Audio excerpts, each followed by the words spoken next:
Allez, on est parti. Évidemment, c'est mal présenté puisqu'il y a quelqu'un qui n'est pas là. Donc, bonsoir à tout le monde.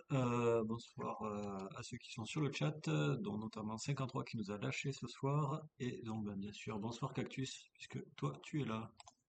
Allez. Hop, voilà, j'arrange un petit peu pour qu'on nous voit un peu mieux et qu'on n'ait pas une tête, un gros trait en plein milieu du visage. Bon, ben allez, on va faire comme d'habitude. On va partir sur les petites previews, les reviews, pardon, si je me perds là-dedans. Donc du coup, ben, on avait trois petites courses en Belgique une fois. Petite, Euh, petite, c'est pas mal quand même. ouais, ouais, évidemment, c'était pas des petites puisque j'y étais, donc ça compte pas comme des petites. La notion d'objectivité là-dessus est toujours au top. Ah, de Euh, toute donc, façon, ouais, vas-y. avec toi, on sait à quoi s'attendre, quoi. Voilà, oui. Donc ben, on avait deux home loops, puisque voilà, c'est comme ça que ça se dit en Belgique. Avec pour commencer l'home loop Ed Newsblad, qui avait lieu samedi entre Ghent et Ninove. Donc, ben, voilà le départ habituel du côté de Ghent avec la présentation au Cup Cup. Et après, un petit début de parcours qui avait quelques petits secteurs pavés. Donc sur cette course, qu'est-ce qui s'est passé au début? Ben, on a eu un petit peu comme l'année dernière, une petite échappée matinale qui était composée de quatre coureuses. Je me souviens plus exactement qui c'est qu'il y avait. Je sais qu'il y avait Émilie Fortin, il y avait Britt de Grave, il me semble. Une autre de City Mesh, il me semble. Euh, je sais pas si tu as le... Ah si, il y avait peut-être... j'ai oublié son nom. Ça aide pas, hein. Comment ça arrive? Ouais, attends, j'étais sur la course, j'ai pas pu tout suivre. Une de l'auto. Euh, Bon, mais il me semble qu'il y avait une course de l'auto qui était Miqueux, dans l'échappée. même si on aurait pu s'y attendre. Qui ça? C'est pas Miqueux, du coup? Mickey Parce que Ducks, non, Miqueux c'était n'est pas plus Mickey chez Ducks. Toto. Ça se trouve, c'est même pas une de chez l'auto, hein. Ah si, je crois que c'est Léaline Teutenberg qui était dans le petit groupe de 4. Euh, et c'était Johnny Van Der Heyden, la quatrième. Voilà. Pour bien, pour bien faire toute la compo. Donc elles étaient quatre, elles ont fait une bonne partie de la course à l'avant. Elles se sont fait reprendre ben, quand ça a commencé vraiment l'enchaînement des difficultés. Moi, je les ai revues dans Holleweg, qui était des secteurs pavés, où ben, là, elles étaient plus que deux devant, avec donc Émilie et ça devait être Léaline, je sais plus exactement. Oui, j'ai bien préparé. Il y a des commentaires dans le chat là. Donc ils se sont fait reprendre quasiment juste après moi, donc sur le secteur pavé. Et puis bon après ça a continué. Je crois que il y a un petit groupe de quatre qui sont sortis avec enfin, quatre, je sais plus exactement, hein, mais je sais qu'il y avait Nina Berton qui était dans ce groupe-là, qui a pu prendre une petite longueur d'avance avant les secteurs vraiment décisifs. Après moi j'ai essayé de les retrouver à notre dernier endroit, mais évidemment j'ai pas été assez rapide, j'avais plus de jambes, donc j'ai pas réussi à les revoir. Et donc, ben, je suis rentré chez moi, fait rentrer juste à la voiture, et puis j'ai pu voir la fin. Et donc, sur la fin, elles étaient deux en tête, deux toutes seules qui s'étaient échappées. Donc, je crois que ça doit être dans le mur de Grammont qu'elles sont sorties. Je sais pas si tu as suivi, Cactus. Ah, non, j'ai pas T'as pas vu. suivi. Bon, ben voilà, si vous avez suivi dans le chat, n'hésitez pas à prévenir. Mais il me semble que les deux sont sortis dans le mur de Grammont et qu'elles ont après fait la fin, donc avec le Bosberg et la toute fin toute seule. Et ces deux-là, c'était Katarzyna Niewedoma et Demi Vollering. Et derrière, on avait un petit groupe où la FDJ était bien représentée, puisqu'il y avait Élise Chabet, Francisca Cor, Juliette Berthet, que je ne me trompe pas dans le nom de famille. Juliette qui est tombée un peu plus tôt dans la course, d'ailleurs. Ouais, c'est ça, elle est tombée, ben, je pense que c'était juste avant moi, avant le secteur de Hagouk. Puisque dans le secteur de Hagouk, ça a commencé vraiment à s'étirer, enfin le peloton était vraiment étiré. Alors moi je chantais pour Eva, évidemment, elle était à la fin du peloton, donc surtout le peloton. Mais il y avait devant, donc il y avait pas de... Nina n'était pas devant. Donc c'était vraiment ouais, une dizaine, ouais, une vingtaine de coureurs, je dirais, qui étaient devant. Il y avait, je crois, demi-Vollering. Mais bon, j'ai pas réussi à voir tout le monde. Et j'ai vu que, ouais, justement, Juliette, elle était dans on va dire, un deuxième petit groupe. Elle a essayé de faire de revenir rattacher au groupe de devant, donc elle était vraiment pas très loin, c'était collé, mais voilà, c'était un peu plus loin, et après, je pense que ça a cassé ben, justement entre ce secteur de Hagouk et le Léber qui était juste après. Je pense qu'il y en a plein qui ont perdu le fil de ce groupe et qui n'ont pas pu aller jouer la gagne. Donc ben voilà, ça finit au sprint entre ces deux coureuses, donc Katarzyna Niewiadoma et Demi Vollering. Kasia qui a laissé passer Demi sur la toute fin, mais voilà, Demi a lancé son sprint. Et une fois qu'elle a lancé, eh ben, elle est restée en tête, quoi. Et Katarzyna n'a pas réussi à la remonter, donc victoire pour Demi Vollering sur cette première course de la saison, puisque je ne sais pas si c'était sa première à elle, mais c'était la première pour moi. Donc voilà pour les deux qui vont se jouer la Oui, ça gagne. nous fait. De toute façon, Demi, c'est pas sa première puisqu'elle a gagné Valence, enfin Oui, la oui, Volta Valence. c'est pour ça, c'est pas sa première à Cette elle. manière. Ok. Mais voilà. Et donc derrière, après un petit groupe, alors je sais pas du tout combien ils étaient, mais une quinze-vingtaine, je dirais, un truc comme ça. Avec une certaine Lorena Vibes dans le groupe, donc je vous épargne qui c'est qui a gagné, qui c'est qui allait chercher la troisième place. Quatrième, je ne saurais pas dire, mais il me semble que Francesca Corr est pas loin. Ça doit être Kat Ferguson qui fait 4 et Francie elle est 5, il me semble. Exactement, ouais, c'est ça. Ah, mais je me souviens qu'elle était dans le sprint, dans la roue de Lorena Vibes, mais elle n'a pas réussi à passer. Je sais pas pourquoi. Il paraît Après, que c'est après c'est pas compliqué. la seule qui s'est retrouvée dans cette condition-là, quoi. Ouais, ouais, c'est ça. C'est ouais, effectivement pas la seule à pas passer. Donc elles sont classées jusqu'à la 15e place, à 21 secondes. Après on a Laetitia Borghesi qui est un petit peu plus loin et Anna Van der Breggen qui était aussi dans le groupe mais qui a lâché sur la fin. Et puis bon après c'est un peu plus éparpillé, hein. De toute façon c'est comme ça. Si dans les faits marquants de cette course, je ne sais pas si vous avez vu Alison Avoine pour ma petite entreprise Mm. qui a essayé, donc en début de course, je vous dis, il y en a quatre qui sont partis, et ben Alison, elle a essayé de partir un petit peu après, un petit peu en retard, et bon, elle a essayé de faire le jump et revenir sur ce groupe, et au moment où qu'elle revenait quasiment, puisqu'elle était juste derrière les motos, et ben elle a été arrêtée, parce qu'il y a eu un train qui est arrivé. Voilà. Donc en Belgique, ils n'arrêtent pas les trains pour laisser passer les pelotons, donc Allison a été bloquée par le train et puis ben, le temps que le train passe et que les barrières se réouvrent, le peloton était juste derrière. Donc malheureusement pour elle, elle n'a pas pu rejoindre le groupe.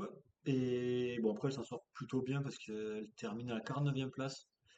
Je crois qu'elle a été retardée à un moment parce qu'il me semble elle était un peu plus loin à un moment. Donc soit un petit problème mécanique ou une chute, parce qu'il y a eu quelques chutes quand même malheureusement sur cette course-là. Mm. Avec notamment Curtis Rons qui s'est cassé la clavicule. Il me semble qu'elle avait marqué 8 côtes de cassé aussi. Donc voilà, ça fait des dégâts malheureusement, hein. Il y a toujours Mm. des coureuses qui sont touchées. Mais bon, c'est le jeu de la Belgique, hein. Mm.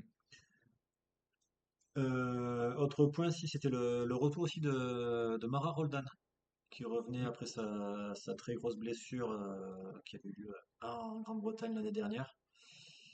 Et bon, il me semble qu'elle a terminé la course, mais malheureusement, elle avait été passée par la voiture balai, donc elle n'est pas classée, mais elle a quand même fait toute la distance, avec C'est ça, notamment donc. Daniela Ezinova qui était avec elle sur la fin, et Justine Jégu, je crois, qui terminait avec elle. Voilà, Justine.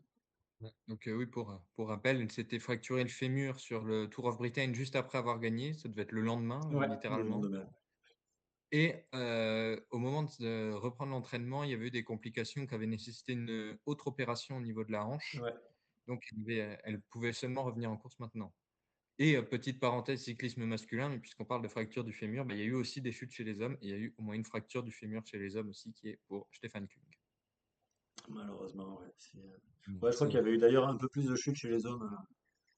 bah, ils sont plus Mais nombreux aussi. ouais, oui, les plus nombreux à tomber, oui, à pas savoir faire du vélo. On va pas revenir là-dessus, on va pas lancer le débat. Euh, Voilà. Ça, bah, j'ai pour revenir au podium, j'ai hésité. Bon, finalement, ça s'est pas fait aussi parce que, bah, comme on n'est que deux, c'est moins intéressant. Mais à faire un quiz où on a un podium que de maillots distinctifs, comme c'était le cas donc avec la championne d'Europe, la championne de Pologne et la championne des Pays-Bas. Bon, j'ai pas fait, je sais pas. Du coup, comme j'ai pas préparé ce quiz, je pourrais pas vous dire à quel point c'est fréquent. Mais voilà, Ça c'est. avait été fait sur un cyclocross très récemment du Oui, côté de mais Sydney-Classe. cyclocross, il y a moins, enfin, il y a moins de monde, donc ça biaise aussi un peu. Ouais, je sais pas, mais moi j'y étais, je les ai vus, donc Mais oui, je ouais, pensais regarder juste au niveau du World Tour. Donc ouais, comme ça, mais ça s'est fait. Peut-être plus tard, effectivement. on sait pas. Ok. Et ben 53, si tu nous écoutes, hein, note les idées de quiz, comme ça on pourra réviser. Mais une chose est sûre, c'est que ça n'arrive jamais sur les championnats nationaux. Ouais, il faudrait. Il y a que deux maillots possibles. Ouais, c'est ça. Ça serait limite possible. Ah, quoique. Euh, La championne du monde, championne continentale, mais à part ça, ouais, non, mais même sur ceux où ils font trois pays en même temps. Parce que c'est pareil, t'es que deux. Ça peut être que deux. oui, c'est ça. Éventuellement, si la tenante du titre pouvait porter le maillot, il me semble que et sur le tour homme, il me semble que ça a été le cas à une époque, même si c'est plus le cas maintenant. Sur le tour. Bah, il y avait pas des trucs dans les années 80 où Ah oui, le que tenant sur, du ah ouais, titre repartait sur avec la le maillot première étape. jaune. Ouais, ouais, ok, oui. Ouais, c'est ça. Donc quelque chose qui serait un peu dans ce même esprit-là Ouais. sur les championnats, mais Non, malheureusement, mais le bon. maillot est remis en jeu. Bah, après, ça aurait permis d'éviter, par exemple, pour Christine Magérus, d'avoir un maillot qu'elle porte une fois par an. Mhm. Mais bon, ça, c'est les problèmes du Luxembourg, ça. Problème de riches. Oh, bah après. Non, j'allais dire, autre thème de quiz, les plus longues séries de championnes Ouais, consécutives. ok, je note encore une idée de quiz. Ça changera de mes idées de quiz à la con. Bon, quelque chose à ajouter sur cet Home Open Newsblad? Là, comme ça, j'ai rien. Mais Ok. j'imagine que le peloton a quand même moins joué avec l'échappée, au Ouais, vu de ouais, l'année bah après, dernière. oui, bah après les conditions étaient peut-être un peu différentes aussi, il y avait quand même beaucoup de vent, ça je peux le confirmer, moi qui ai dû faire quand même une bonne partie vent de face pour les rattraper, pour être sûr d'être à mes points de passage. J'ai senti qu'il y avait du vent. Ah si, une question de 53 qui n'est pas là aujourd'hui, mais qui nous suit quand même dans le chat, Mhm. qui nous demande à quelle place termine la première pique-nique. Alors, la pique-nique, donc autrement appelée la DSM, pour ceux qui retiennent les autres noms, eh bien c'est Josie Nelson qui termine à la 43e place. Voilà. Après, on a Audrey de Maker 86, 43-86, elles ont bien fait le truc. Lucy Fitus 99, Mia Griffin 103, et après, donc Daniela et Mara qui terminent malheureusement après la voiture balai. Voilà, voilà. Eh bien, on va pouvoir passer à l'autre course du week-end, Mhm. qui était là aussi en Belgique, qui est l'Homme Bonnet à Roland avec les sponsors Phoenix et Ecoy. Puisqu'il faut citer les sponsors, hein. Donc, qui était, pour moi, je dirais, ouais, peut-être la meilleure classique d'ouverture. C'est vrai qu'elle est très sympa à suivre. Bon, c'est un peu toujours le même parcours après, mais bon, voilà, ça redonne goût. Et voilà, c'est vraiment la classique qui lance la saison. En plus, bon, je me fais offrir à boire par l'organisation, donc c'est toujours sympa aussi. Mhm. Euh, voilà, donc classique qui se déroule plus côté nord-est de la Belgique, du côté de Aarschot et Tiltwinge pour le départ et l'arrivée, et qui avait bon, voilà, une start list un peu plus ouverte aux équipes Conti, hein, on va dire, puisque c'était une point 1 Mhm. contre la World Tour de la veille. Même si- Vas-y. Parce qu'il n'y avait pas Lorena Vibas déjà, ce qui pour une course de ce genre est une belle ouverture. Ouais. Donc oui, bah, évidemment. Lorena, je sais, elle aussi, elle avait gagné, j'avais dit il y a quelques années. Donc, ben, course qui a vu une attaque dès le départ. Et en plus, c'était bien fait parce que c'est celle pour qui j'avais choisi de chanter dès le début.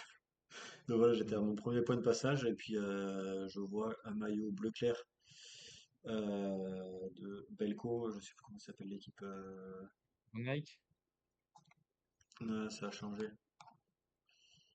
Ah, si, ouais, c'est ça, oui. C'est écrit Team Belco Van Eyck. Donc, Nienke Monde qui était sortie au tout début et qui a été rejointe par par quatre autres coureuses. Alors, je n'ai plus totalement les noms. Je vais essayer de regarder par rapport à la Startlist, puisqu'il y en avait deux de chez Top Girl Strassa Bortolo. Il me semble que c'était Virginia Bortoli et Martin Pavesi, peut-être. Je ne saurais pas te dire non plus. Je ne saurais pas dire, ok. On avait. Attends, il y avait une Vini Fantini avec ou pas?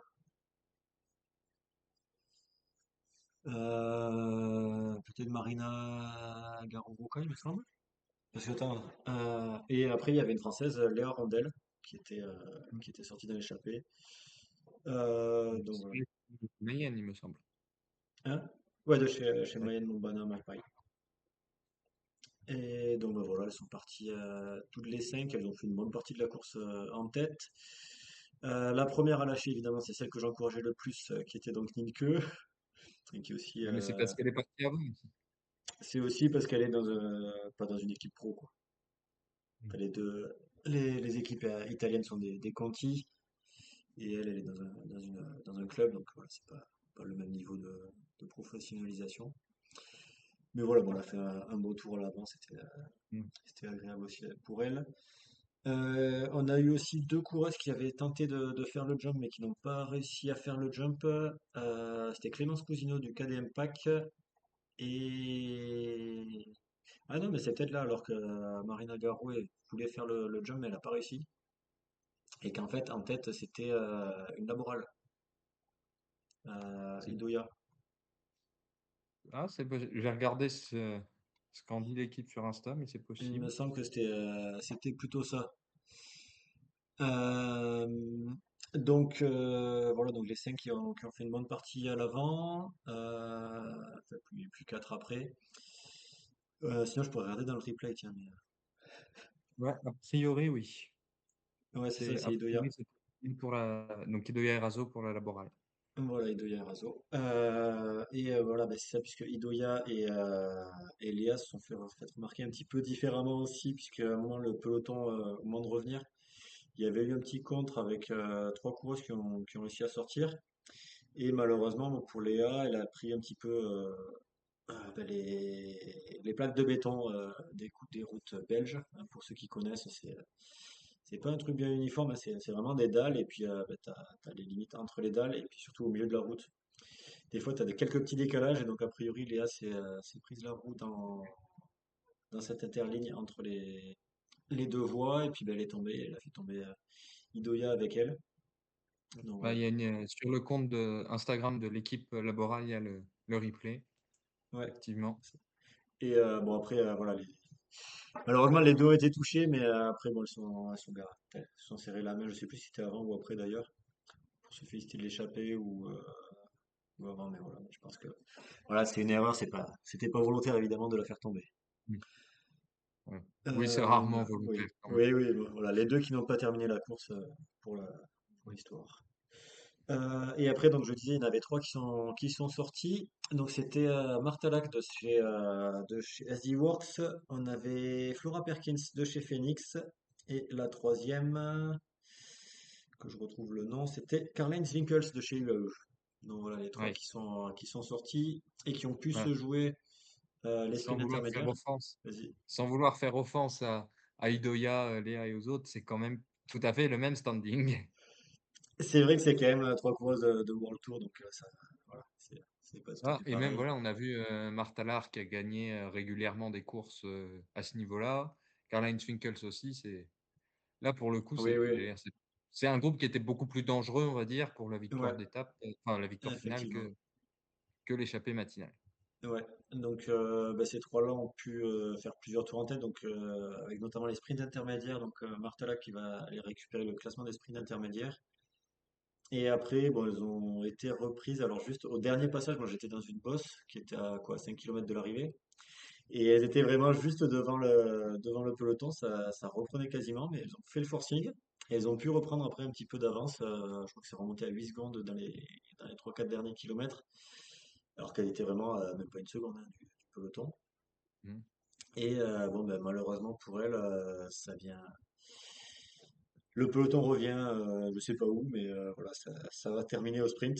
Et au sprint, ben, on avait dit qu'il n'y avait pas Lorena Vibes, mais il y avait une certaine Charlotte Cole. Donc voilà, ben, pas énormément de surprises, hein, Charlotte Cole qui va aller s'imposer au sprint. Donc devant Lara Gillespie et Shari Bosseuit pour UAE et AG. Ben voilà, justement dans celles qui étaient en tête, là, les trois qui étaient en tête, il y avait une Phoenix, une UAE qui vont quand même faire un et 2 en rattrapant, Mm. en ayant rattrapé derrière.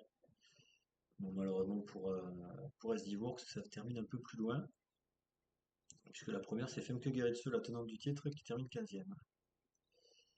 Voilà, alors dans le chat, on nous annonce, du côté de 53, qui nous annonce Kaya Rice 8e, Clara Lundmark de la Minimax 12e. Voilà pour cette équipe, l'équipe club. Kayaris, Enfin, qui est, Kaya, elle est chez Velopro. c'est ça, ce qui a été laissé n'a pas été conservé par Roland, malgré des résultats quand même assez solides. On a pu voir, il me semble qu'elle fait, je sais plus si c'est top 10 ou top 15 sur Game. Ah, Game ou de Pan, je sais plus, mais elle fait un bon résultat sur une des classiques flandriennes faciles, entre guillemets, l'année dernière. 10e sur Gent-Wevelgem. Ouais, c'est ça. Donc oui, elle fait quand même, donc voilà, qui est quand même une bonne sprinteuse qui n'aurait pas fait tâche, à mon avis, en Pro Team, voire éventuellement World Tour.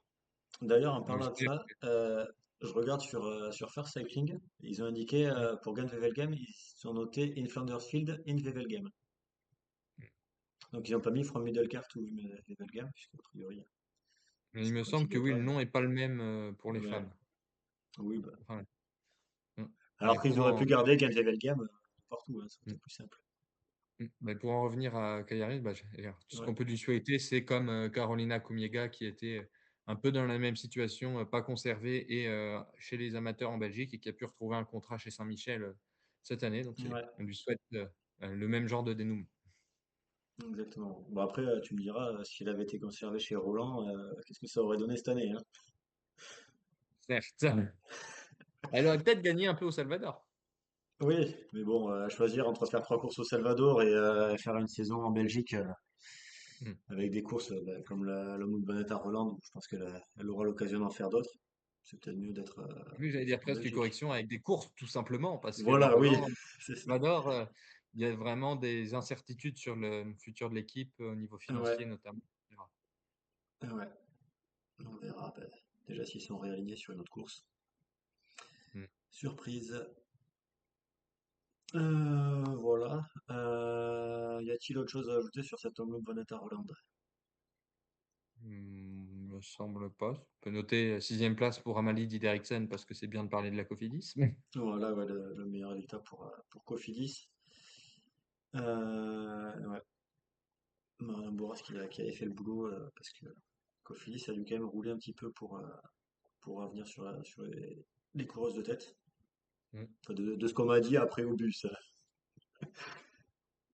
Oui, c'est Et bien. On a puis vu voilà. que même si c'est pas à chaque fois, on a vu qu'Amalie Dideriksen, elle peut faire des bons résultats, voire des très bons résultats au sprint. Donc ça me Ouais, surprend pas plus que ça que Cofidis ait voulu rouler un peu pour elle.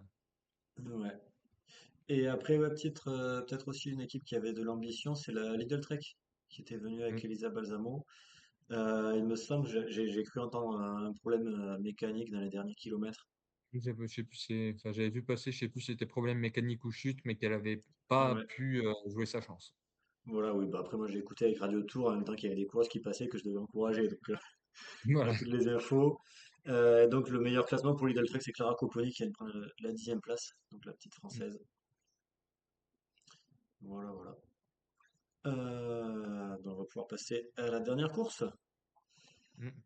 qui était le Samin, et donc là, bah, bien évidemment, j'y étais pas, donc Le blog Vanden sa main, c'est ça? non, c'est juste Biobank Samin, puisque là aussi il y a des sponsors qui viennent se rajouter au nom. Et en parlant de sponsor, on peut noter que c'est une Phoenix qui gagne la course Phoenix. Exactement, ouais. Bah, comme ça avait été une Roland qui avait gagné une course Roland, non? Il y a Ah, je quelques sais années. plus. Je me rappelle d'un chrono Roland Bouche qui avait été gagné par Cédric Kerbal qui était chez Ah, Ceratizit. Parce ah que oui, alors Ceratizit était la seule équipe qui était venue en plus de la Roland c'est parmi peut-être ça, les. alors qu'ils espéraient pouvoir tout gagner, maintenant qu'il y avait Cédric. Je sais plus s'il y avait un lien entre l'équipe et la course ou si c'était juste un sponsor commun, par Bon, contre. après, c'est comme là, c'est que Phoenix, c'était juste sponsor commun. Et puis voilà, ouais, c'est sûr que ça c'était moins gagné que si c'était un cyclo-cross sponsorisé par Phoenix, où là, tu as déjà la moitié des candidates qui sont dans l'équipe, donc Ah, tu dis la moitié. moitié des candidates à la victoire, pas la moitié des partantes. Ah oui, ouais, ouais. Ah non, c'est plus, hein. C'est plus que la moitié au départ. Enfin, de celles qui peuvent gagner. Mmh. Parce qu'à part les Powell, ça. Bah, Lucinda Brandt quand même. Oui, oui, aussi, oui, Quand même. effectivement. Oui, oui, bon, ouais. Faut suivre aussi qui c'est qui participe, qui c'est dans quelle équipe, ça va. Enfin bref. Bon, ben bref, revenons-en au Samin, puisque c'était le sujet du jour. Qui c'est qui a levé sa main à l'arrivée, pour faire le petit jeu de mots. Alors, qu'est-ce qui s'est passé sur la course? Je me disais, je n'y étais pas, donc j'ai pas suivi. J'ai juste vu qu'il y avait un petit groupe qui était parti à une quarantaine, cinquantaine de kilomètres de l'arrivée. Groupe composé d'une dizaine de coureuses, je crois exactement 10 d'ailleurs, et qui vont pouvoir résister au peloton et pouvoir aller chercher la victoire. Le peloton arrivera 2 minutes 50 plus tard. Peloton qui sera réglé pour la 11e place par Megan Yastrab. Et donc dans les 10, je vais faire dans l'ordre inverse d'arrivée. Donc la 10e qui va être Amber Roberts pour la Park Hotel. Ensuite on a Elinor Buxted, Alessia Vigilia, Marta Jakulska, Camilla Osebe, Quinn Keaton, Caroline Anderson, Marthe Truyen, Marthe Goussens et Lara Gillespie donc pour le podium. Avec donc deux Marthe sur le podium. Je sais pas combien de. Si, voilà, si ça peut faire une idée de quiz, ça. Les prénoms en double sur les podiums, tant qu'on y est. On Voilà, reste donc. sur les Femke dans les courses aux Pays-Bas. Ouais, ouais, mais non. D'ailleurs, sur la course, sur l'Omloop Vanetta Roland, il y avait trois Nimke. Voilà, et une seule Femke, je crois. Comme quoi, hein, les prénoms, c'est une question de génération. Ça change tous les Ouais. ans.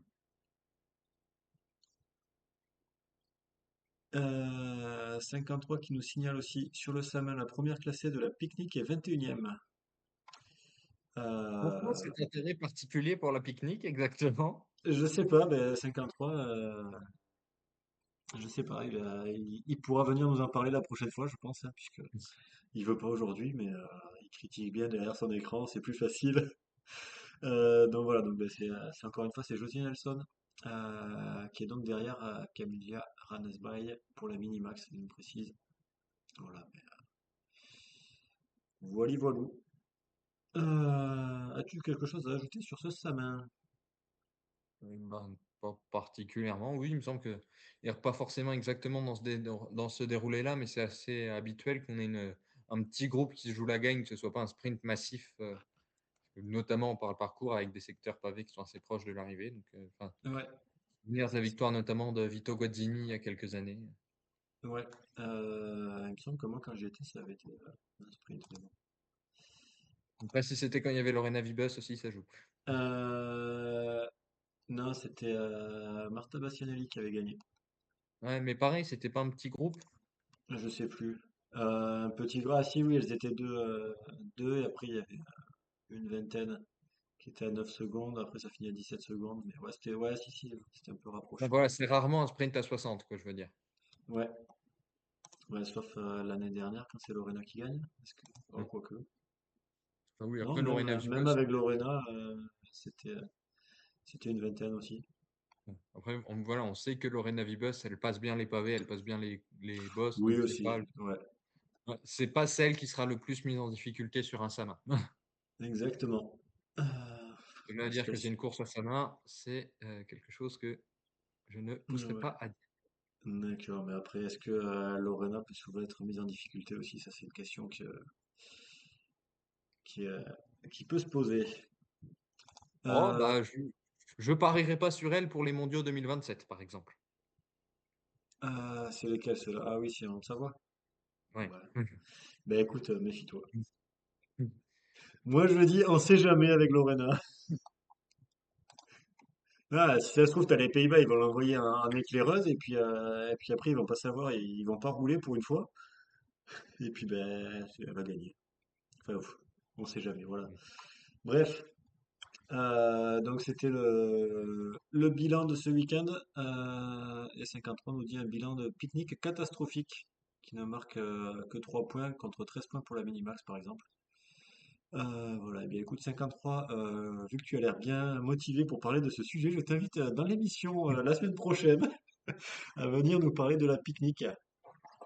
Et en plus, on est sympa avec toi parce que dans l'émission de la semaine prochaine, eh bien, on va te faire les previews des courses dont on va parler et dont tu pourras venir nous parler. Et Passe au si preview. bah, juste avant pour, un Vas-y. petit point sur la Picnic tant qu'on parle de ça, on rappelle aussi que l'équipe Picnic n'a une licence, que provisoire si on peut dire, donc que pour 1 an, au contraire des autres qui ont des licences pour le Tour pour 3 ans parce qu'il y a des incertitudes, on peut dire, surtout au niveau financier. Ouais, Donc c'est peut-être aussi ça que veut évoquer, 53, en lien, c'est que c'est pas forcément de cette manière-là que ça va pouvoir attirer des sponsors potentiels. exactement, ouais. Après, bon, c'est oui aussi, Picnic, c'est une structure qui est chez les hommes et chez les femmes et même en dévo. Ouais. Donc voilà, après, tu me diras, c'est comme Arkea. Mais bon, ne Mais remuons pas le couteau dans on la n'a pas plaie. besoin d'avoir une équipe qui se plante tous les ans, hein, c'est pas nécessaire. Ouais, ouais, je suis d'accord. Après, c'est pas une française. C'est c'est pas Bah, que non, c'était une française tous les ans, mais ouais. bah, non. Enfin, je sais plus qui c'est qui c'était. Bon, après, ceci, il n'y en a pas qu'une la saison dernière, hein. Il y avait aussi Ceratizit.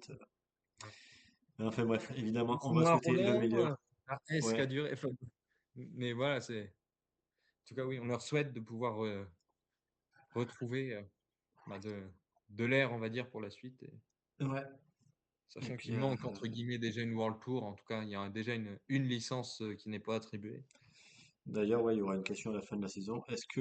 Euh, est-ce que cette licence sera rajoutée à une autre équipe? Bah, ça, voilà, comment ça se passera?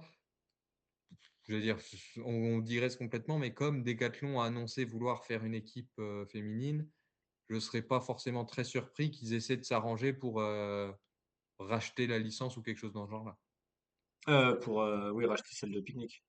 Voilà, après à quel Oui, point c'est possible, oui. Ah je ne oui, sais pas racheter à quel juste, point c'est ouais. possible puisque l'équipe est déjà liée à une autre équipe, de manière assez, je vais dire resserrée, enfin, il me semble que Ouais. c'est une seule structure et cetera, donc je ne sais pas à quel point ce serait faisable, mais ça pourrait Après, être une oui, base de données. ouais. Mais on n'est pas encore déjà au fait que l'équipe s'arrête, hein. C'est ça, et Et ce bien évidemment, on va leur souhaiter aussi de souhaite de pouvoir continuer. trouver de la stabilité financière et puis Mmh. bah, 53 nous dira avoir des meilleurs résultats aussi. Et puis voilà. De toute façon, la saison est encore longue, donc il y a le temps. Puis bon, suffit d'un bon tour de Juju et puis c'est bon. Voilà. Et puis bon, ben, on va passer directement au preview du coup. Bah, je te laisse parler un petit peu parce que là j'ai un petit peu parlé Ouais, depuis longtemps, donc c'est vas-y, ça. Et ben, on va commencer par des courses peut-être un peu plus exotiques. vas-y. On commence par le très exotique ou le moyennement exotique? Allez, le très exotique. C'est celui qui commence Bon, bah, le plus très tôt d'ailleurs. exotique, ça va être Ah le non. plus court aussi parce qu'on n'a pas beaucoup d'informations sur le Biwase ou Biwaze, je ne sais pas comment ça se dit, Tour of Vietnam, qui aura lieu de mercredi à dimanche, donc a priori 5 étapes. L'année dernière, c'est Natalia Frolova qui s'était imposée et j'ai pas vu de start list. J'ai vu une équipe qui annonçait son calendrier dans lequel il y avait cette course et je me rappelle plus de l'équipe. C'est la coop Repsol qui s'appelle Voilà, différemment, c'est mais ça. La High-Tech E-Tech Fluid Product. Production. Voilà. Voilà. Donc ouais, je me dis Avec, ouais. donc Il me semble qu'il y a Karine Soderquist d'ailleurs qui est là-bas. Donc après, j'ai pas le reste voilà, de la ça start peut list. ce sera a priori dans les coureurs à suivre parce qu'on peut imaginer que le plateau ne soit pas forcément très coté. Voilà, donc miser sur Karine. Voilà. Ou sur ses équipières. Je sais Ouais, ouais, pas, non, mais écoute, franchement, si j'ai un pronostic de bon, hein, mmh, on pourra le ressortir la semaine prochaine. Euh, ok, on va se les autres courses, on va se vas-y, puisque. voilà, on va se rapprocher un peu, on va aller en Croatie avec, 2 courses d'un jour qui sont classées en point 2, donc l'Umag classique et la Poreču classique. Donc la première, ce sera mercredi avec un circuit de 28 km répété 4 fois a priori, on devra avoir une arrivée au sprint. En tout cas, c'est ce qui s'était passé l'année dernière avec la victoire de Lara Cristanello. Dans les équipes annoncées, on a surtout des contis et des clubs. Donc, parmi les noms qu'on peut citer, on a Yasmine Nishti qui a fait podium sur la Volta CV il y a quelques jours. Kristina Zemanova qu'on a vu en cyclocross. Anna Tserak pour la Rome Italia qui n'aligne pas Eleonora a priori. Ouais, ben non, c'est prévu, elle a mieux à faire cette semaine. Mm. Donc, Airinis Tampori, la jeune grecque qui est maintenant chez Phoenix, donc dans la Devo, qui sera là avec une sélection nationale. Ou encore chez Bipink, le duo de Linda Ferrari et Laporta. Et dimanche, on aura la Porridge classique, donc 107 km, final montant a priori, peut-être sprint en boss, je ne saurais pas trop dire. Et l'année dernière, c'est Manon de Boer, de Boer, je ne sais pas non plus comment on De dit. bourre. De Bourg, voilà. C'est Manon qui avait gagné, Voilà. qui est aussi annoncé dans les partantes pour ces deux courses. On peut imaginer Exactement, que le ouais. plateau Avec sera plus ou City-Mesh. moins identique. Ouais, je vois la Stardust, c'est quasiment les mêmes. Donc après, bon, de toute façon, je pense que voilà, les équipes qui font le déplacement jusqu'en Croatie vont y rester Mm, pour les deux courses. ça. Tu veux reprendre ou je continue?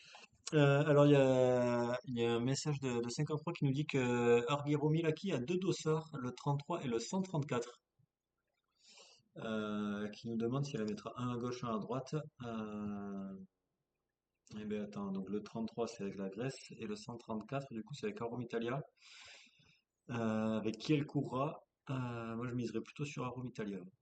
C'est ça, je pense que si elle est alignée enfin, si elle est prévue par l'équipe, elle peut pas faire en même temps avec la sélection nationale. Ça me paraîtrait, je sais pas comment c'est exactement réglementairement parlant, mais je trouverais pas ça illogique qu'on ne puisse pas disputer une course avec sa sélection si on est prévu avec l'équipe nationale, quoi. Euh, Enfin, avec l'équipe de marque, pardon. D'ailleurs, Arum Italia ne fait que la première des deux courses. C'est possible. Mais a priori, d'après la start list. Euh, alors, mais attends, de toute façon, on peut aller voir. Qu'est-ce qu'ils vont dire? Parce que normalement, Rome Italia est quand même une des équipes qui annonce sa compo assez tôt, pardon. Oui, effectivement, parce que sur la deuxième course, les dossards en 130, c'est pas Arum Italia. Ouais. Euh, et donc, pour le UMAG, ils annoncent Romina Costantini, Virginia Iaccarino, Raza Leite, Argiro Milaki, Elisa Tototlo et Anna Tserak. Donc, a priori, A plutôt priori, elle l'équipe est. de marque. Voilà. Par contre, peut-être qu'elle va rester justement avec la sélection de Grèce pour faire la course de dimanche. Ce serait possible. Enfin bon, on verra ça dans la semaine. On enchaîne avec les autres courses pour Rome Italia. Quitte à parler de l'équipe. Voilà. Voilà. Allez. Je suppose que tu reprends la main, du coup. Eh ben, du coup, ouais, parce que j'ai un petit peu plus révisé ces courses-là. Enfin, un peu plus. C'est pas non plus énormément, hein. Puisque donc, Rome Italia est pour l'instant la seule équipe qui aurait annoncé sa compo pour les Strade Bianche et le Trofeo Oro Inuro, donc qui seront les deux courses, les deux premières courses de la saison. Non, pas les deux, enfin les deux premières connues de la saison, puisqu'il y a eu une petite course sur circuit qui avait été gagnée justement par Rome Italia. Donc ben voilà, l'Estrade Bianche, qui est l'une des plus belles courses de l'année, hein, pour rester tout à fait objectif. Avec ben, ces fameux chemins blancs, ces montées, tu seras avec des beaux pourcentages et surtout ben, quand tu cumules les deux, des montées à 20% sur des chemins blancs qui n'accrochent pas trop et voilà, où c'est vraiment les meilleurs qui prennent le dessus et qui vont s'imposer et surtout une petite arrivée à la toute fin avec c'est quoi c'est la Via Santa Caterina Il me semble, oui. qui amène jusqu'au centre de Sienne sur la grande place donc bon, la rue qui monte et après il y a une toute petite descente mais faut pouvoir être devant en haut. Je suis pas sûr qu'il y ait quelqu'un qui est déjà doublé entre la fin de la montée et l'arrivée. Faut déjà avoir la force après la montée. Ouais, c'est ça que, bah, du coup, oui, je sais pas s'il y a vraiment eu des gros duels ou si à chaque fois celle qui est passée en tête au sommet a pu aller gagner. Là, comme ça me dit rien. Après, il y a eu pas mal d'arrivées en solitaire aussi, il me semble, donc ça joue. Il n'y avait pas eu un sprint justement entre Lotte Kopecky et Demi Vollering. Aussi. Voilà, le plus gros sprint, je crois, ça a été entre deux équipières. Mmh. On est d'accord là-dessus. Non, mais voilà, bah après, de toute façon, c'est une course World Tour, donc il y aura toutes les équipes World Tour. Dans les Conti Pro, je sais pas s'il y en a qui ont. C'est là, c'est là que il y a le premier joker. Ouais, effectivement, c'est Human Power Adels qui ne sera pas au départ de cette course. Donc voilà, la première équipe World Tour a décliné une invitation. Et après, donc on aura dans les pro teams, dans les Conti Pro, il y a la Volker Wessels, qui c'est qu'on a d'autres? Saint-Michel et c'est tout. Au laboral? Non, j'ai pas l'impression qu'il y ait Laboral. Il y a ma petite entreprise aussi, important. Non, effectivement, Non, il n'y a la pas que- Laboral. ils seront la semaine d'après. Mais par contre, on aura aussi ben, l'occasion de voir quelques conti italiennes, donc ben, Rome Italia dont on vous a parlé, Isolment Vittoria, Top Girls Face à Bortolo, Mendel Speck et Vini Fantini Pipink. Bah, il y aura peut-être Fariba Hashimi du coup pour la Biping, puisqu'elle n'est pas annoncée en Croatie. Bah, du coup, il y a peut-être des chances. Bon, de toute façon, on n'a pas encore la start list. Mais voilà, bon, ce sera de toute façon les meilleurs qui seront au départ. 53 nous demande si Vollering sera encore la grande favorite ou bien si Pauline Ferrand-Prévot pour sa reprise viendra la titiller. On rappelle que l'année dernière, c'était Demi Vollering qui s'était imposé Ouais. et Pauline qui fait deux ou trois. Je sais plus. Honnêtement, je sais plus. Il Sachant me que voilà, semble on qu'elle avait vu fait l'année deux. dernière Ah non, que l'année dernière, Pauline. c'est Anna van der Breggen qui faisait deux, Pauline qui fait trois et Juliette qui allait été chercher la quatrième place. Ouais, on avait vu l'année dernière que sur la reprise qui était à ce moment-là aux Émirats, il me semble, Pauline n'avait pas été la plus tranchante, surtout comparé à ce qu'on voit sur la suite de sa saison. Donc, est-ce qu'il y aura encore ce petit décalage, on va dire? Je sais pas. En tout cas, elle sera sûrement un peu plus surveillée. Ouais. Est-ce que Puck Peters sera au départ aussi? Bah, c'est toi le spécialiste normalement sur ça. Ouais, j'ai pas eu d'infos, donc je ne saurais pas dire. Si, il me semble qu'elle m'avait dit qu'elle y allait. Donc, ouais, elle devrait y être. Donc voilà, donc misez plutôt sur Pucky, les gars. Laissez parler le cœur. Euh, voilà. As-tu quelque chose à ajouter sur ces Strade Bianche? Est-ce que c'est trop dur pour Lorena Vibes? Est-ce que c'est trop dur pour Lorena Vibes? Je pense que oui, surtout si elle n'est pas alignée. Oui, là forcément, si elle y va pas, ça règle le problème, mais ça pourrait être intéressant de voir ce qu'elle pourrait Ouais. faire sur ce parcours. À mon avis, ça reste quand même un peu trop dur pour elle, hein. Les montées sont quand même assez, assez dures. Bah, d'ailleurs, oui, non. Ce que je voulais dire aussi, c'est qu'on parle de chemin blanc. Lorena est quand même la championne du monde de gravel. Mais C'est pas tout à fait le même parcours. voilà, c'est pas. Non, il y avait quelques montées aussi, mais c'était totalement différent. Et puis ben là, elle n'aura pas. Sinon, elle pourra avoir Julia Kopecki pour l'épauler, mais je suis pas sûr que les deux soient liés de toute façon. Ça sera. Ouais. Mais non, enfin, pour avoir fait les montées, franchement, je dirais ouais, peut-être plus dur que l'Amstel. Mm. Donc ça reste ouais, trop compliqué pour Lorena.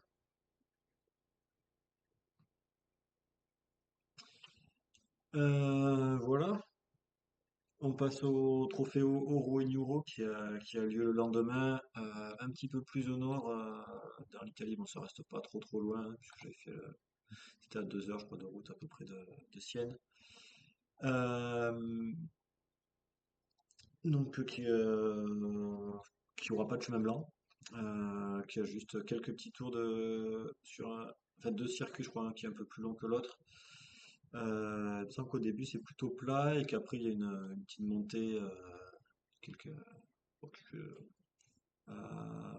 j'aurais dit 6-7 kilomètres de montée, alors qu'il était à prendre deux fois l'année dernière, deux ou trois fois, je sais plus. Deux fois, je crois. Et après l'arrivée sur du plat du côté de la mer, c'est Adriatique? Non, non, c'est côté Méditerranée. Je ne sais pas où c'est, donc pour le coup, je ne peux pas te répondre. Bon, ben voilà, du coup, il y aura peut-être si, il y a quelques équipes pour le tour, donc avec notamment AG Soudal. Alors la Canyon, c'est la Generation, mais il y aura la Phoenix Premier Tech, IF, qui sont annoncés. On aura c'est UAE aussi, UNOX. Quelques Conti pro avec Volker Wessels, Saint-Michel, voilà. Et puis après des clubs, plutôt des équipes italiennes. Bon, il y aura forcément Rome Italia. Il y aura le KDM Pack qui fait le déplacement. Alors l'année dernière, il y avait le DFS Rheindel, mais je suis pas sûr qu'il y soit cette année. Et il y aura deux sélections nationales. Donc pas de sélection italienne, hein, évidemment, puisque c'est en Italie. Donc il y aura la sélection de Suisse et une sélection d'Ukraine. Donc voilà, assure un petit peu ce que ces sélections pourront faire. On aura aussi assigné les freelancers, les sera rentable. Il y a aussi le Free Time Women Team, je ne connais absolument pas l'équipe, mais voilà. Et Petrucci Ghost Cycling Team aussi. Donc bon voilà, c'est peut-être des moins connus, mais voilà, après c'est aussi l'occasion pour certaines de se tester à plus grande et puis pouvoir se faire connaître et puis pourquoi pas envisager des bonnes carrières par la suite. Voilà. As-tu quelque chose à ajouter, Cactus? Non, c'est qui a gagné l'année dernière? C'était pas Karl-Heinz Finkels? Il me semble, euh, je vais te dire ça, c'était effectivement Karl-Heinz Wickels. Ah, Puki, elle faisait deux? Ah ouais, c'est possible. J'avais peut-être dû engueuler Karl-Heinz, je suis pas arrivé. Non, et c'était Dominika Flodarczyk pour UAE qui fait 3. Moi aussi, Puki, elle savait qu'elle allait pas gagner le sprint, tout ça m'avait dit. Mais bon, voilà, ça aurait été mieux de l'avoir gagné. Mais bon. Voilà. 53 nous dit quand même par rapport à la veille au Stradé qu'il faut surveiller Kim le court. Il y a beaucoup de monde qu'il faut surveiller quand même. Ah oui, bah forcément, s'il faut surveiller la moitié du peloton, hein, moi je dirais qu'il faut surveiller Leonora Labella, mais bon, pour une autre raison. Oui, pour pas qu'elle tombe. Ouais, ou pour pas que l'année dernière, elle avait eu je crois, deux crevaisons pas trop au bon moment et elle n'avait pas pu revenir, malheureusement. Voilà pour ces deux courses italiennes, tu avais d'autres courses à nous parler? Il reste en Espagne la Volta Extremadura, une course de 3 étapes qui aura lieu de vendredi à dimanche. On va commencer avec un chrono de 18 km. Donc l'année dernière, c'était un peu plus court. On a ensuite une étape plutôt pour sprinteuse avec une arrivée un peu montante de 133 km. Bon, l'étape, hein, pas l'arrivée. Une arrivée de 133 km, ça fait beaucoup quand même. Ça fait un long sprint. Et dimanche, l'étape Rennes avec une arrivée après 139 km de course, notamment en début de course, l'ascension de Piornal avec 15,4 km à 5% de moyenne, qui peut être une bonne rampe de lancement pour une échappée, par exemple. Et dans le final, donc avec un sommet à 18 km de l'arrivée, l'Alto de la Desespera, et notamment 6,7 km à près de 7% de moyenne. Donc ça pourrait être là une bonne rampe de lancement pour aller gagner tout court. L'année dernière, c'était Hélène Van Dijk qui s'était imposée sur le chrono et qui avait résisté ensuite pour tenir le général, notamment face à Ami Björndal Autostadt. On n'a pas encore toute la start list, mais on a quand même un plateau qui est assez intéressant avec Zoé Backstedt, Chiara Consoni et Antonia Niedermayer a priori pour la Canyon, qui peuvent très bien gagner la première, la deuxième et la troisième étape respectivement. Oui, On a tout à aussi fait. d'annoncer la Cofidis, la FDJ Spez, Human Power Health, Laboral Kucha, Lidl Trek, Livalula Jayco, Movistar, Abadi, donc Abadi Magnan, UAE et des sélections belges, espagnoles et des clubs. Ouais. Là, c'est vrai que ça fait 2 courses où on annonce des sélections. Mm. Sélection nationale, je trouve que c'était assez rare les années précédentes, non? Bah, autant là, le fait qu'il y ait une sélection espagnole, ça m'étonne pas Après, ouais, particulièrement. oui, oui, oui, les sélections nationales, ça peut se comprendre un peu plus facilement. Mais Ah, la sélection en Italie, ukrainienne, il y avait quand même une sélection suisse et une ukrainienne. je vais pas dire c'est courant, mais Ouais, ça pareil, arrive un c'est petit assez peu fréquent plus, quand ouais. même. Mais Comme il y la a plus forcément, sélection belge, c'est peut-être pour les jeunes. ouais, ouais, mais même, Enfin, c'est assez rare d'avoir une sélection belge. bah, surtout hors de Belgique, j'imagine. Ouais, Mais bon, je sais pas, il y a peut-être un stage à ce moment-là en Espagne et c'est l'occasion d'inclure une course de haut niveau au ouais. programme. Et après, est-ce que ça serait pas tout simplement que, avec les disparitions d'équipes, ben, il y a beaucoup de coureuses ou moins de budget et que bah, du coup, ça permet d'avoir des opportunités pour. Ça, surtout en étant en concurrence avec l'Estrade Bianche qui sont, j'allais dire, qui sont un des monuments du cyclisme féminin. Je pense qu'on peut dire ça sans trop se Oui, tromper. on n'est pas obligé d'utiliser le terme de monument, mais voilà, c'est l'une Mm. des plus belles Mais courses. une des principales courses d'un jour, en tout cas du cyclisme féminin. Donc c'est vrai que c'est pas forcément le meilleur emplacement en termes temporels. Ouais,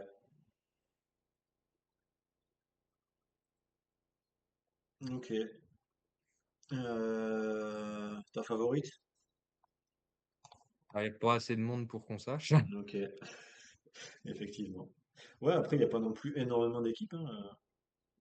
Ouais, mais il peut y avoir quand même un beau plateau, même si typiquement pour la FDJ, on devrait avoir les plus grands noms Oui, oui, sur les forcément. Ouais. Ouais. Evita, elle est annoncée sur l'Estradé ou pas? Je sais pas. Parce que sinon, ça pourrait être une belle course pour elle pour être un peu leader, par Ça, faut exemple. demander plutôt à l'expert Evita, qui est notre Mm. collègue 53, qui pourra nous dire ça. Il me semble que Juliette est prévue sur l'Estradé, ça c'est sûr. Après, après, on verra bien. Bon, après, de toute façon, oui, je pense que la course de la semaine à suivre, c'est plutôt l'Estradé Bianche. Et il n'y aura pas de course en Belgique d'ailleurs, je pense, ce week-end chez les élites. Il y a une course chez les juniors, mais bon, c'est différent à suivre.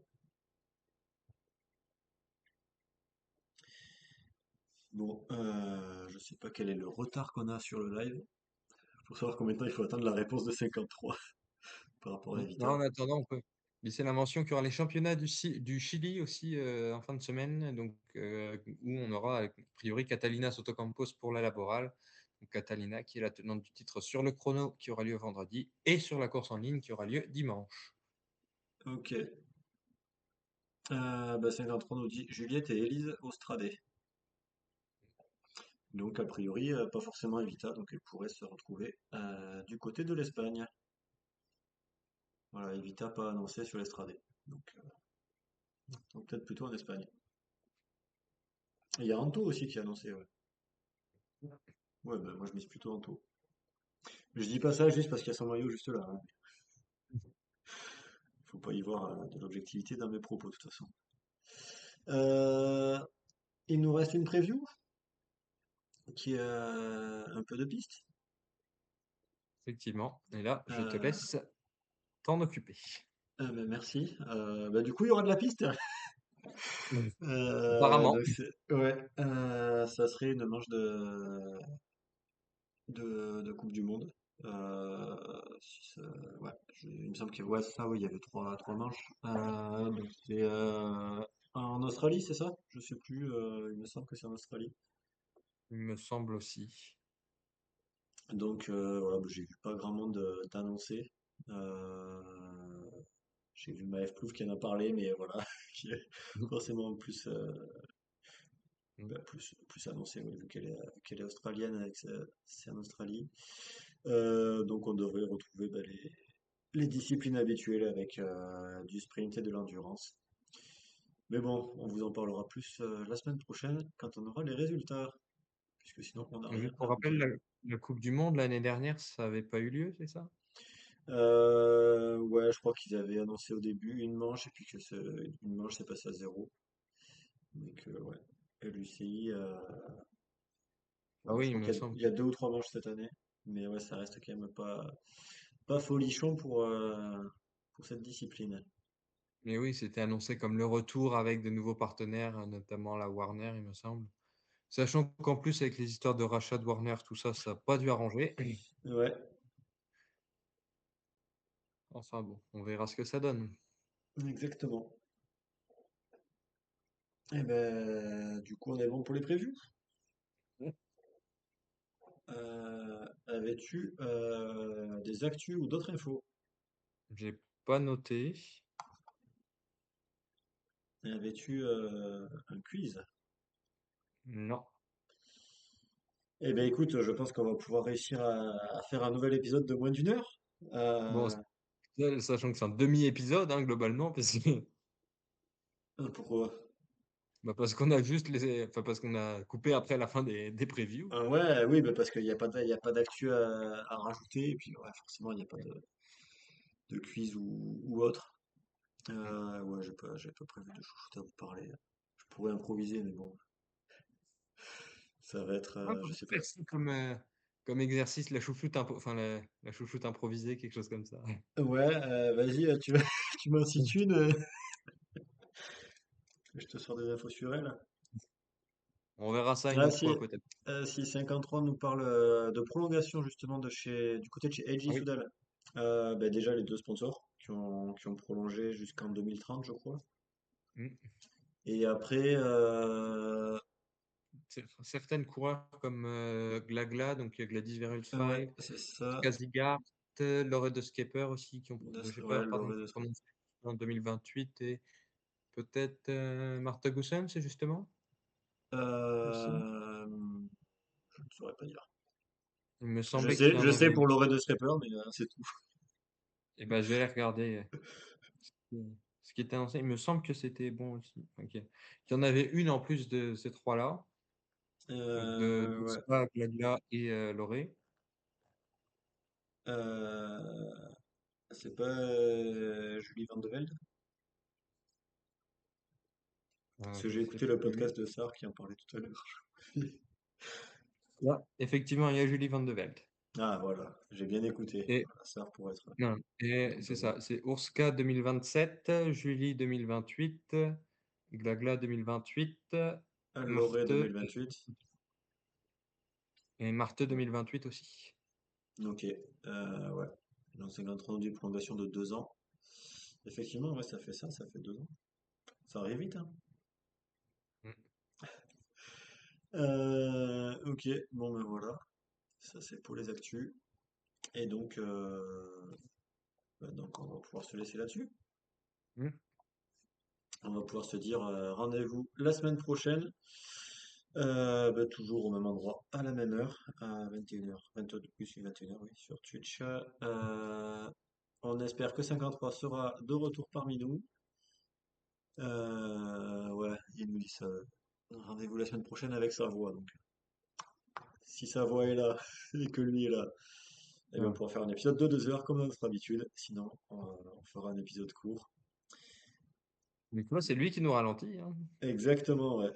Il est toujours là, il nous entend encore. Donc, eh bien, Justement. écoutez, on va se souhaiter une bonne soirée. On va se dire à la semaine prochaine. Et puis, amusez-vous bien. Et puis, suivez les courses près de chez vous. Allez, ciao. Ça allait.